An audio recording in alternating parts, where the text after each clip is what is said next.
안녕하세요. 자, 오늘부터는 이제 서양 고전을 시작하도록 하겠습니다. 특별히 서양 고전을 시작하는데 일리아드 오디세이아부터 시작을 하겠습니다.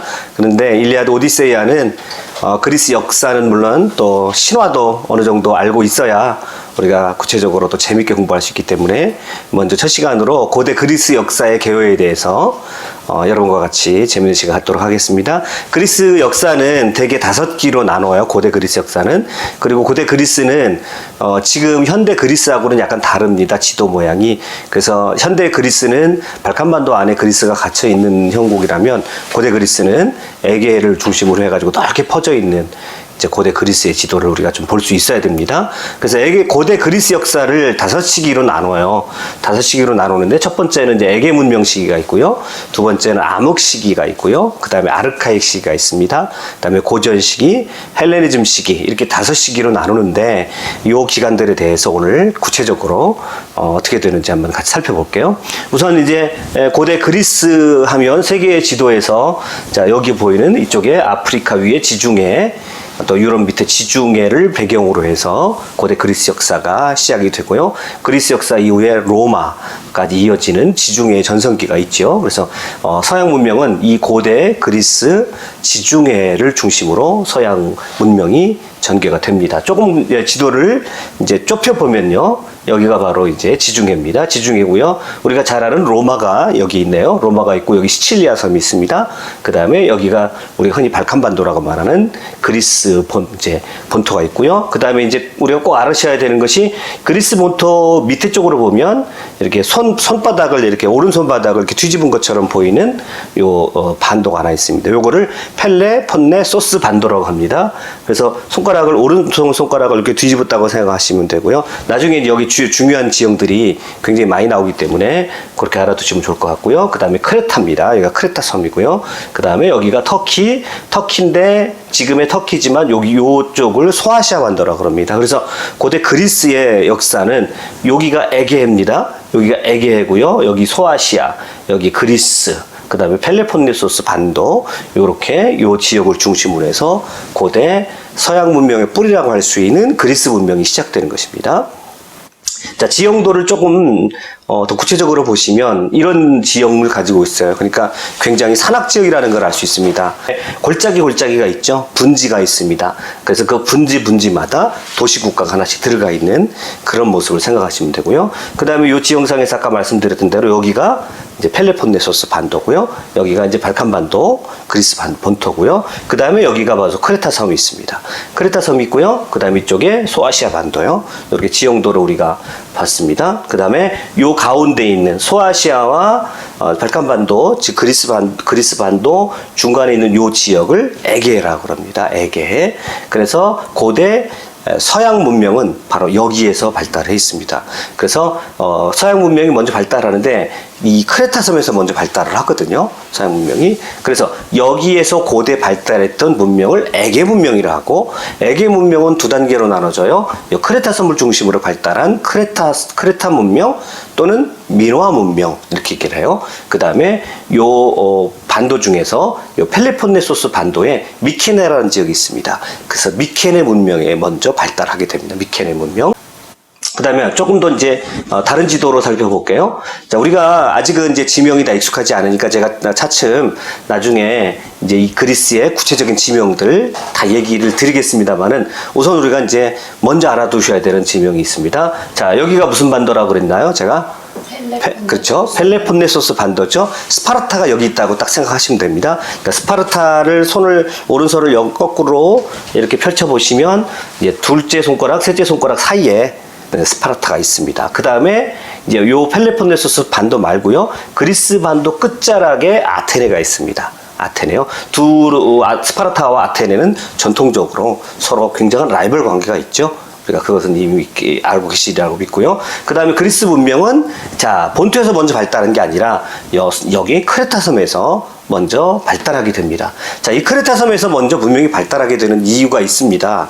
그럼 우리가 이제 전 세계 역사를 따져놓고 보면 그리스 문명은 그리 일찍 발달한 문명이 아니에요. 일찍 발달한 문명은 여기보다 그리스 문명보다 적어도 한 2000년 정도 먼저 메소포타미아와 이집트에서 문명이 먼저 발달하게 됩니다. 그리고 메소포타미아 이쪽이 이제 터키 이쪽이 뒤쪽으로 메소포타미아가 있고요. 그 다음에 이쪽 크레타 섬 밑에 쪽으로 이집트가 있거든요.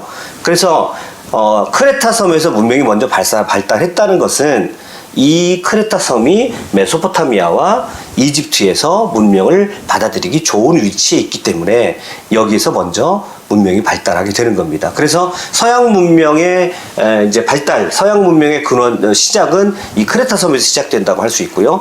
크레타 섬에 영향을 준 두 문명은 이집트 문명과 메소포타미아 문명이다. 이렇게 우리가 일단 정리를 하고요. 구체적인 것들은 다음에 자세하게 또 풀어드릴 기회가 있을 겁니다. 자, 그래서 먼저 오늘 우리가 일리아드와 오디세이아를 이제 하기 위해서는 먼저 이 에게 문명 발달 단계를 그리고 그리스 문명 발달 단계 우리가 먼저 오늘 공부하는 시간이니까 먼저 이제 그리스 문명의 제일 첫 번째 발달 단계는 이제 에게 문명기가 있습니다.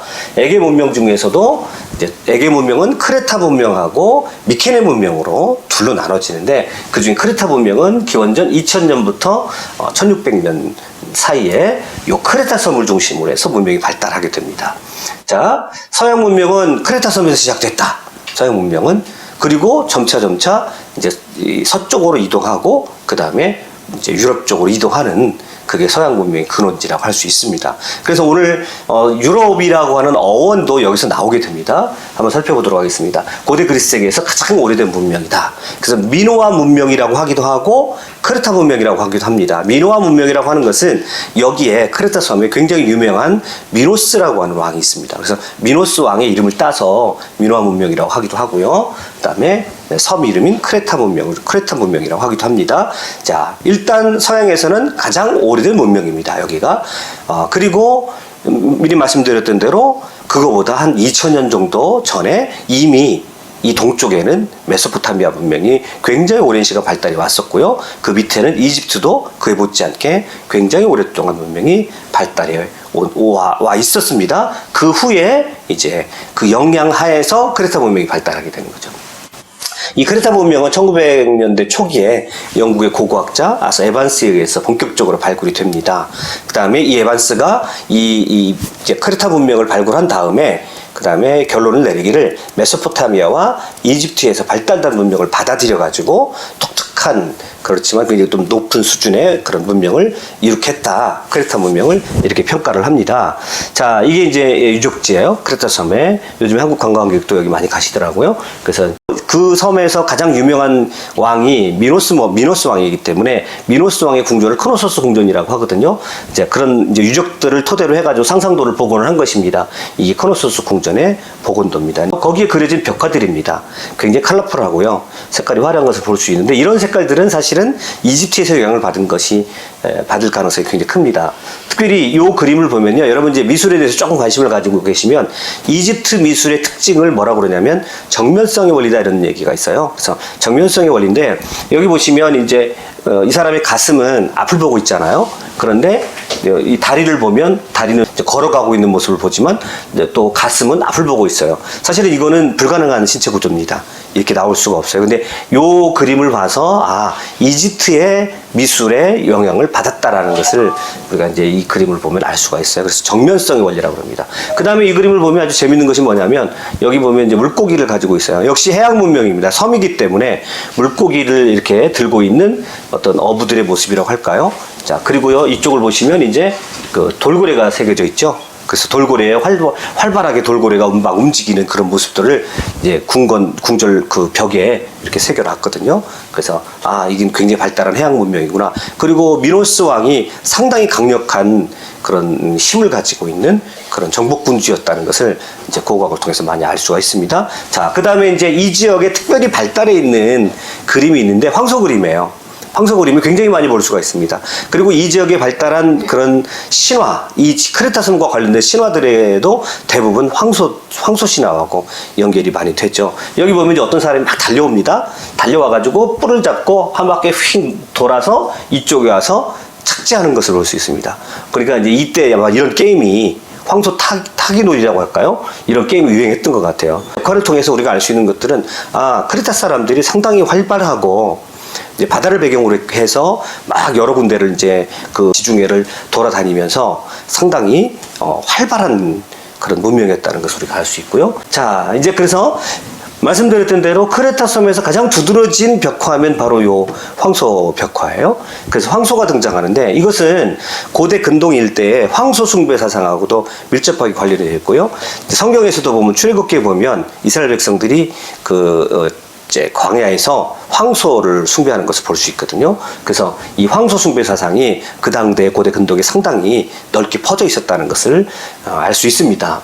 그래서 크레타 섬과 관련된 신화들의 대부분은 이 황소와 관련돼요. 먼저 이제 에오르페라고 하는 여인이 나오는데 에오르페가 어디 여인이냐면 페니키아 여인이에요. 자, 지도를 보시면요. 이게 이제 페니키아가 영향을 미친 페니키아 영향 지도입니다. 즉, 여기에 보면 지중해 옆에 팔레스틴 지역이죠. 지중해 동부 연안의 팔레스틴 지역이에요. 근데 여기에서 여기 비블로스라든지 시돈이라든지 티로라든지 이런 도시들이 있거든요. 이런 도시 연맹체를 우리가 페니키아라고 그래요. 페니키아라고 그러는데 이 페니키아가 이쪽 북쪽에 보면 아프리카 북쪽과 이 지금의 스페인 이 남쪽까지 넓게 페니키아 영향권 안에 있는 식민지들입니다. 그 중에서 굉장히 유명한 도시가 카르타고죠. 그러니까 카르타고는 페니키아의 후예들이에요. 페니키아의 후예들입니다. 나중에 지중해 해상권, 무역권을 이제 두고서 로마와 일대 전쟁을 벌이는데 그 전쟁이 뭐냐면 포에니 전쟁이라고 그러죠. 그래서 포에니라고 하는 그 말에서 알 수 있듯이 페니키아입니다. 페니키아 출신들이에요. 이제 고대 이제 로마가 발달하기 전 또는 그리스가 본격적으로 발달한 그쯤에는 이미 페니키아 사람들이 이 지중해 해상무역권을 꽉 차지하고 있는 것을 봅니다. 그러니까 신화상에도 그게 들어가 있는 그 내용이 지금 이제 아까 에오르페라고 하는 공주가 있는데 이 페니키아의 공주입니다. 이 페니키아의 공주예요. 그런데 페니키아 공주가 어느 날 해변에서 놀고 있는데 제우스가 그 모습을 봤어요. 제우스가 그 모습을 보더니 이 바람둥이 제우스가 이 에오르페가 너무 잘생겼으니까 뭘로 변하냐면 이 에오르페를 유혹하기 위해서 황소로 변합니다. 말씀드렸던 대로 지금 요 지역 또 크레타 또는 요 고대 근동에 황소 숭배 사상이 굉장히 널리 퍼져 있었던 거거든요. 그렇기 때문에 제우스도 황소로 나타납니다. 그럼 황소로 나타나니까 이 에오르페가 해변가에서 놀고 있다가 이 페니키아 공주가 황소가 너무 예쁘게 생겨가지고 너무 멋있게 생겨가지고 황소에 이렇게 쓰다듬으라고 왔어요. 쓰다듬으러 가는데 이 황소가 갑자기 이 에오르페를 납치를 해가는 거죠. 그리고 어디로 데리고 가냐면 바로 크레타 섬으로 데리고 가요.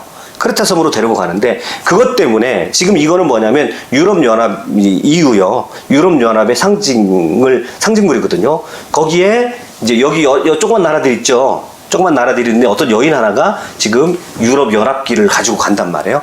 황소에 올라탔거든요. 이 여자가 바로 에오르페입니다. 에오르페. 근데 에오르페를 빠르게 발음하면 유럽이 되는 거예요. 유럽. 그러니까 유럽의 어원이 어떻게 되냐면 이 에오르페라고 하는 영역에서 나오는 거거든요. 요거는 이제 유럽의 이유로합니다. 이유로한데 여기도 역시 황소를 타고 있는 에오르페의 모습을 볼 수 있습니다. 그래서 오늘날 유럽의 어원, 유럽이라는 말의 어원이 바로 이 에오르페라는 여인에게서 나오는데 여기서 우리가 신화가 왜 중요하냐면 그러니까 신화에는 뭐가 반영이 되어 있냐면 그때 당시 팩트가 반영이 되어 있는 거거든요. 그래서 신화는 단순한 재미있는 얘기도 됐지만 신화를 잘 뜯어보면 그 당시에 어떤 역사적인 팩트가 있었는지를 우리가 신화를 통해서 알 수 있습니다. 그러니까 제우스가 에오르페라고 하는 페니키아의 공주를 등에 태워가지고 크레타로 왔어요. 즉 이거는 뭘 상징합니까? 메소포타미아 문명이 어디로 들어온 거냐면 이제 크레타로 넘어왔다라고 영향을 줬다라는 것을 우리가 알 수 있습니다. 그래서 이제 여러분이 유럽 여행을 하시면 은도 선생님이 유럽 보셨어요? 유럽 보셨죠? 유럽에 가서. 그림은 자세하게 안 보셨군요. 다음에 가시면 이게 자세하게 보세요. 여기 바로 에오르페입니다. 자, 그 다음에 그러니까 지금 어떻게 됐냐면 제우스가 어떻게 됐어요? 황소로 변해가지고 에오르페를 크레타 섬으로 데리고 왔어요. 그러니까 이거는 어떤 역사적인 팩트를 반영하고 있는 거냐면 메소포타미아의 문명이 크레타 문명에 영향을 주었다라고 하는 것을 알 수가 있는 겁니다. 이게 크노소스 궁전인데, 자, 제우스가 이제 에우로페를 데리고서 신화상에서 크레타 섬에 도착해가지고 자식을 셋을 낳았어요. 미노스하고 라다만티스하고 사르페돈이라고 하는 그 아들을 낳았어요. 그런데 여러분 가만히 보세요. 여기 어떻게 바뀌어 있나요? 딱 보니까 제우스가 아스테리오스로 바뀌어 있죠. 제우스는 여전히 바람둥이라 에우로페하고 또 오래 못 가요. 또 다른 여자를 찾아서 이제 제우스는 또 여자를 찾아서 돌아다녀야 되겠죠. 그러니까 이제 크레타 섬에 딱 도착을 했는데 애만 셋 낳았단 말이에요. 얘네들은 제우스의 아들인 거예요. 근데 그 섬에 아스테리오스라는 왕이 자기 아들로 입양을 합니다. 그리고 이 아내를 에우로페를 받아줘요. 그런데 이제 문제가 생겼습니다. 자, 이 아들들이 이제 왕위를 놓고 서로 다투는 거예요. 이제 아스테리오스가 왕이니까 크레타 섬에 왕위를 놓고 세 아들이 서로 다투게 되어 있습니다. 다투게 됩니다. 그런데 다투는데 그때 미노스가 포세이돈 신한테, 바다의 신이죠. 포세이돈 신한테 자, 나에게 멋진 황소 한 마리를 주세요라고 부탁을 합니다. 이제 황소에 대한 숭배사상이 있었단 말이에요.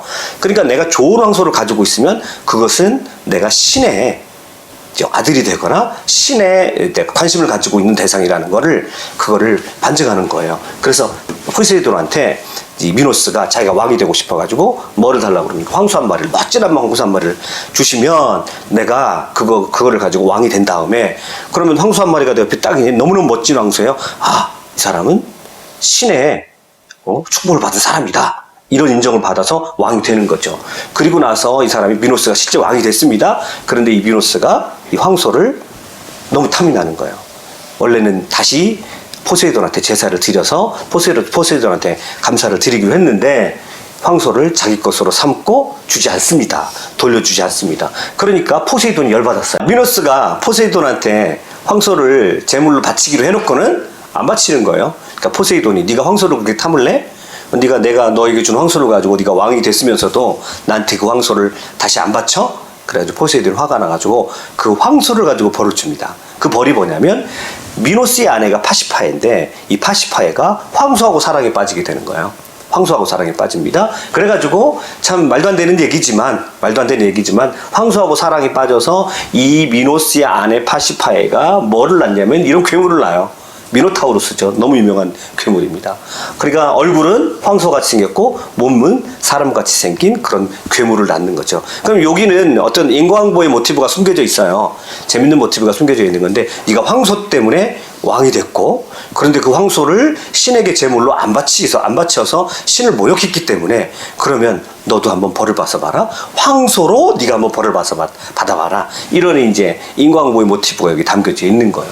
그러니까 미노스의 입장에서 보면 황소 때문에 기가 막히게 자기가 왕이 돼가지고 사람들에게 존경을 받는 그런 왕이 됐는데, 그 황소가 자기 옆에 계속 두고 싶어가지고, 그래야 사람들이 자기를 계속 존경할 것 같아서 뒀는데, 그런데 그만 괴물을 낳은 거예요. 그러니까 이제 자기 체면이 말이 아닌 거죠. 그러니까 이때 미노스가 다이달로스라고 하는 아주 손재주가 뛰어난 사람이 있습니다. 우리가 그리스 12신 중에서 다이달로스는 못 만드는 게 없어요. 그래서 다이달로스를 불러가지고 이 미노스가 이 미노타우루스 너무 창피하니까, 그리고 얘를 죽일 수도 없고, 그래가지고 자기 자식이잖아요. 그래가지고 이 미궁이라고 하는 이 궁을 만듭니다. 미궁. 그거를 라비린토스라고 합니다. 우리가 미궁에 빠졌다 그러잖아요. 그때 미궁에 빠졌다라고 할 때 어원이 바로 여기 있는 겁니다. 그래서 다이달로스를 통해서 이렇게 한번 들어가면 빠져나올 수 없는 곳에다가 거기다 가둬버린 거죠. 자, 그런데 어쨌거나 이 미노타우루스도 먹고 살아야 되니까, 먹어야 되니까, 그래가지고 크레타에서 요 아테네 사람들을 시켜가지고 아테네 사람들을 1년에 남자 7명, 여자 7명을 조공으로 바쳐가지고 미노타우루스에 먹이가 되게 합니다. 여기서도 신화에서 역사적인 팩트 한 장면을 볼 수가 있죠. 그러니까 이 단계 크레타 문명기에 우리가 뭘 할 수 있냐면, 우리가 알고 있는 그 아테네는 크레타의 속국이었다는 걸 알 수 있습니다. 이제 공물을 남녀 7명을 바칠 정도로 그렇게 그때는 아테네가 약했고 크레타가 전성기였다는 것을 우리가 알 수 있어요. 자, 그래서 아테네에서 남자 7명, 여자 7명, 해마다 14명을 바쳐야 되니까 아테네 사람들은 해마다 곡소리가 나는 거예요. 그때 누가 등장하냐면 아테네의 왕자 테세우스가 등장하는 거죠. 영웅 중에서도 굉장히 유명한 영웅이죠. 그래서 테세우스가 등장합니다. 참고로 영웅이라 하면 신과 인간 사이에서 탄생한 존재를 우리가 영웅이라고 그래요. 신화상에서. 자, 그래서 이 테세우스가 그 남자 7명의 그런 재물 중에서 한 사람이 돼가지고 몰래 이곳에 옵니다. 그래서 해마다 자기 아테네에서 많은 사람들이, 젊은 사람들이 죽어가니까 이 괴물을 없애기 위해서 온 거예요. 그래가지고 몰래 왔는데 아리아드네라고 하는 미노스의 딸이 거기서 테세우스를 보고 반합니다. 그래가지고 이 아리아드네가 뭐를 주냐면 이 장소를 가르쳐 주고요. 그다음 한 번 들어가면 못 나오기 때문에 계책을 주는데 무슨 계책을 주냐면 실을 가지고 가라고 합니다. 그래서 미궁 바깥에서는 아리아드네가 실을 붙잡고 있고요. 테세우스가 괴물이 있는 미노타우루스가 있는 그곳을 찾아가지고 실을 가면서 이제 들어갑니다. 그리고 여기 보시는 것처럼 괴물하고 싸움을 해가지고 미노타우루스를 물리칩니다. 죽입니다. 그리고 다시 실을 거꾸로 이제 실 찾아가지고 바깥으로 나옵니다. 이렇게 아리아드네가 도와준 것은 이제 테세우스가 미노타우루스를 죽이고 난 다음에는 아리아드네를 끌고 이제 같이 도망을 하기로 작정을 했거든요. 그래가지고 아리아드네하고 이 테세우스가 둘이 미노타우루스를 죽이고 도망을 합니다. 배를 타고 도망을 해요. 도망을 하는데 테세우스가 중간에서 이제 변심을 하죠. 그래서 낙소스 섬이라는 섬에 이 아리아드네를 내려놓고 그리고 테세우스는 도망가 버리고 맙니다. 여기에 관련된 많은 신화들이 있는데요. 여기는 이 정도까지만 하고요. 자, 아무튼 자, 괴물이 이제 죽었어요. 미궁 속에서 죽고 그리고 보니까 자기 딸도 도망갔거든요. 그러니까 이 일을 따져서 이제 미노스 왕이 자, 이 일을 도와준 사람 찾다 보니까 알고 봤더니 나중에 이 다이달로스가 이제 아리아드네한테 그걸 가르쳐 준 거예요. 미궁에서 어떻게 빠져나올 수 있냐 했더니 실을 끌고 들어갔다가 그 실을 따라 나오면 된다 가르쳐 준 거예요. 알고 봤더니 다이달로스에 있거든요. 그러니까 이 미노스 왕이 화가 나가지고 이 다이달로스를 자기가 만든 미궁 속에 가둬버립니다. 근데 다이달로스도 꼼짝없이 갇힌 거예요. 근데 누구랑 같이 갇혔냐면 그 다이달로스의 아들 이카로스하고 같이 갇혀 있었거든요. 그래서 거기서 어떻게 빠져나오냐 고민을 하다가 하늘에서 새들이 떨어지는 새 깃털들을 다 모아가지고 이 다이달로스가 이제 날개를 만듭니다. 날개를 만들어서 이 날개 쭉지에다가 밀랍을 붙여가지고 날개를 만들어요. 다이달로스만 할 수 있는 일이죠. 그래가지고 이제 미궁의 꼭대기에 올라가가지고 어느 날 이제 바람이 부는 날 다이달로스와 이카로스가 도망가기로 결정을 하는 겁니다. 자, 이 다이달로스가 이카로스한테 자기 아들 이카로스한테 부탁을 하죠. 야, 너 너무 높이 날지도 말고 너무 낮게 날지도 마라. 너무 높이 날게 되면 너가 여기 밀랍으로 붙였던 이 날개에 그 밀랍이 녹아버려가지고 떨어질 것이고 네가 너무 낮지 날면 바다에 물이 적셔가지고 무거워가지고 더 날지 못할 것이다. 그러니까 내가 날아가는 그 속도에도 절대 높이 올라가지도 말고 낮지 올라가지도 말고 나랑 보조를 잘 맞춰서 가자. 그렇게 부탁을 했어요. 그런데 막상 이 이카로스가 날개를 막 날개짓을 창공으로 올라가니까 너무 신나거든요. 이거 너무 신나가지고 그냥 나도 한번 더 높이 올라가야지 그렇게 하늘을 향해서 막 올라가다가 그만 태양에 너무 가까이 간 거죠. 그래가지고 날개가 밀랍이 녹아가지고 지금 이 장면은 어떤 장면입니까? 떨어지는 장면입니다. 그래서 이게 유명한 이카로스의 추락이에요. 이카로스 추락인데 여기서 나오는 굉장히 유명한 소설 제목도 있습니다만은 추락하는 것은 날개가 있다라고 하는 그런 얘기도 여기서 나올 수 있겠죠. 아무튼 여기까지가 이제 크레타 섬에 관련된 신화의 내용이에요. 그래서 여기서 우리가 몇 가지를 알 수가 있는 것은 뭐냐면 크레타 문명이 최초로 서양에서 발달한 문명이고 또 아테네보다도 고대 세계에 올라갈수록 아테네보다도 크레타가 훨씬 강했다. 그래서 크레타의 전성기가 있었다는 것을 신화상으로도 알 수가 있는 겁니다. 자, 그 다음에 이제 이 크레타 섬에서 문명이 발달하다가 그 다음에 이 본토에서 여기가 미케네입니다. 자, 아까 그림 보여드렸던 대로 이제 그리스는 전형적인 전형적인 산악국가잖아요. 그리고 여기가 미케네고요. 이쪽에 보면 여기가 이제 스파르타가 있습니다. 스파르타가 있고요. 그 다음에 이쪽에 아테네가 있습니다. 그 다음에 우리가 이제 신전, 델포이 신전이라고 그러잖아요. 여기가 델피입니다. 그 에게 문명은 처음에는 이 크레타 문명이 먼저 발달했다고 말씀드렸습니다. 그 크레타 문명을 다른 말로 또 뭐라고 그러냐면 미노안 문명이라고 얘기를 해요. 그것은 미노스 왕이 여기 이 크레타를 대표하는 사람이기 때문에 그렇게 얘기를 하죠. 그 다음에 기원전 1600년쯤 되면 이 미케네를 중심으로 해가지고 이 고대 그리스의 문명이 발달하게 됩니다. 그래서 그것을 우리가 미케네 문명이라고 해요. 여기는 펠레폰네소스 반도에 이렇게 손가락을 역으로 펴시면 이 엄지손가락쯤에 있는 엄지손가락 입구쯤에 있는 그런 도시가 바로 미케네입니다. 이 미케네에서 이제 문명이 발달하면서 미케네에 그 유명한 왕이 하나가 있는데 그 왕이 아가멤논이죠. 이 아가멤논이 이제 전쟁을 주도하는데 그 주도했던 전쟁을 우리가 트로이 전쟁이라고 그렇게 얘기하거든요. 그게 바로 미케네 문명 때예요, 그게. 그래서 에게 문명의 두 번째 문명은 미케네 문명이라고 하고요. 기원전 1600년부터 1200년까지 지속이 됩니다. 그리고 이 문명이 그리스 북쪽에서 이제 한 사람들이 내려오는 거거든요. 근데 이 그리스, 그러니까 쉽게 말해서 요때 있었던 그 종족들을 뭐라고 그러냐면 아카이아인이라고 해요. 호메로스의 일리아드 오디세이를 읽으면 그때 당시에 그리스인들을 뭐라고 그러냐면 아카이아인이라고 그럽니다. 아카이아인. 그러니까 나중에 있는 그리스 사람들하고는 달라요. 이 사람들이. 원래 이 사람들이 먼저 내려와 있었던 사람인 거죠. 그래서 그리스 북쪽에서 내려온 아카이아인들에 의해서 이 문명이 미케네 문명이 발달하게 되는 거예요. 그 중에서 가장 크게 번성한 것이 바로 미케네였기 때문에 그래서 미케네 문명이라고 하고요. 요때 기원전 1200년경에 트로이하고 전쟁이 발발하게 되는 거고, 전쟁이 발발할 때 미케네의 왕이 그 유명한 아가멤논인 거죠. 아가멤논. 자, 그래서 미케네 문명이 이제 본토에서 훨씬 발달한 문명이 이제 해양 문명이 아니라 해양에서 크레타에서 발달한 것이 아니라 이제 본토에서 문명이 발달하게 됩니다. 자, 이게 유명한 무덤인데 아트레우스의 무덤이라고 하는데 여기 사자상이 이렇게 있습니다. 그 안에 들어가면 이렇게 원형으로 된 원추형으로 올린 그런 무덤이 이제 이걸로 있습니다. 유물로 발견이 됩니다. 자, 이게 그 유명한 아가멤논의 황금가면입니다.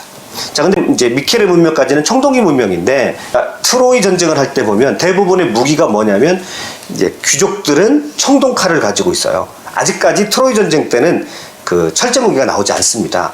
그러니까 그때가 바로 이제 미케네 문명 때거든요. 기원전 1200년경에. 자, 그리고 나서 그 뒤에 이제 문명의 색깔이 완전히 달라져요.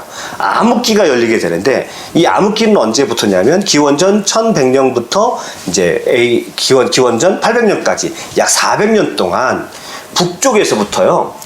도리아인들이 쳐도로 내려오면서 이들은 철기 문명을 가지고 와요.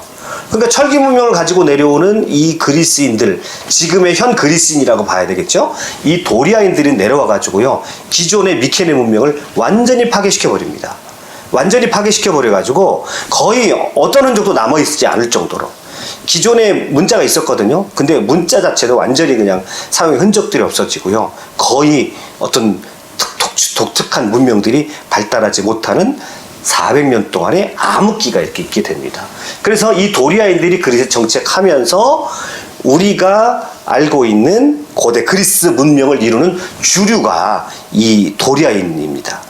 때로는 정복을 하기도 하고 노예를 삼기도 하고 이제 같이 융합을 하면서 이제 본격적으로 그리스 문명이 발달한 거죠. 그래서 기원전 1100년부터 800년까지를 그리스 문명의 쇠퇴기간입니다. 철기 문명으로 청동기 문명을 완전히 파괴시켜가지고 유물의 흔적들을 찾아볼 수 없는, 대대로 찾아볼 수 없는 그런 암흑기가 있게 됩니다. 그러면서 도리아인들이 점차 발칸반도하고 펠로폰네소스 반도에 정착을 하면서 이제 그 그리스 문명이 본격적으로 발달하게 됩니다. 지금 이 그림은 자, 여기가 이제 미케네 문명권이잖아요.